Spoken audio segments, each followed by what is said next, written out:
ભારતના પૂર્વ વડાપ્રધાન અટલ બિહારી વાજપેયીના જન્મદિવસ નિમિત્તે 25 ડિસેમ્બરે સમગ્ર દેશમાં સુશાસન દિવસની ઉજવણી કરવામાં આવશે।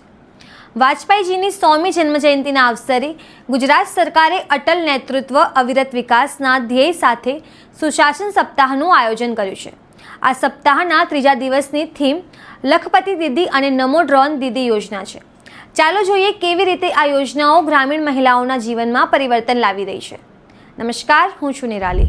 બનાસકાંઠાના ડીસા તાલુકાનું તાલેપુરા ગામ આજે નારી શક્તિના નવા આયામનું સાક્ષી બન્યું છે। નમો ડ્રોન દીદી યોજના હેઠળ શ્રી આશાબેન ચૌધરીએ આધુનિક ટેકનોલોજી અપનાવી ખેતીમાં પ્રગતિશીલ કદમ માંડ્યું છે। તેમણે ખેતરોમાં ડ્રોન દ્વારા દવા છંટકાવની વિશેષ તાલીમ મેળવી છે। તેઓ પરંપરાગત ખેતીને આધુનિક ખેતીમાં પરિવર્તિત કરી રહ્યા છે। આ યોજના અંતર્ગત મળેલી અંદાજે 17 લાખ રૂપિયાની ડ્રોન કિટ શ્રી આશાબેન માટે સ્વરોજગારનું સબળ માધ્યમ બની છે। આ આધુનિક સાધન દ્વારા તેઓ માત્ર આત્મનિર્ભર જ નથી બન્યા, પરંતુ પરિવારની આર્થિક ઉન્નતિમાં પણ પાયાનું યોગદાન આપી રહ્યા છે। જાણીએ લાભાર્થીઓએ શું કહ્યું।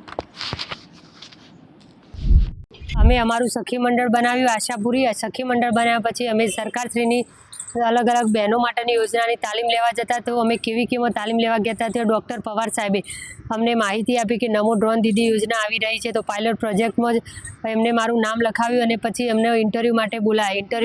ઇન્ટરવ્યૂ આપ્યા પછી મારું સિલેક્શન થયું। સિલેક્શન થયા પછી અમે 15 દિવસની પૂના ટ્રેનિંગ માટે ગયા। ટ્રેનિંગ લીધા બાદ ત્યાં એક્ઝામ ક્વોલિફાય કરી અને અમને ડ્રોન પાયલોટનું લાઇસન્સ મળ્યું।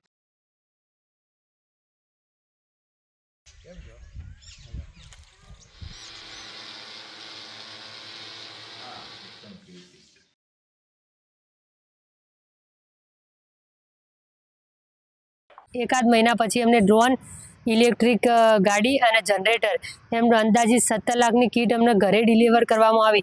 એના પછી અમે ઓર્ડર લેવાના ચાલુ કર્યા। તો અમે ઓર્ડર લેવાના તો અમારું 2 મહિનામાં જ અમે 1 લાખ રૂપિયાની કમાણી કરી હતી સિઝનમાં। એટલે અમે લખપતિ દીદી બની ગયા। અત્યારે ઓર્ડર લેવા ક્યાંય નહીં જવું પડતું, અમારા ઓર્ડર ઘરે બેઠા જ ઓર્ડર આવે છે। આ ઘટના અંગે આપ શું વિચારો છો? કોમેન્ટ બોક્સમાં તમારા મંતવ્ય મૂકી શકો છો। અત્યાર માટે બસ આટલું જ। ધન્યવાદ।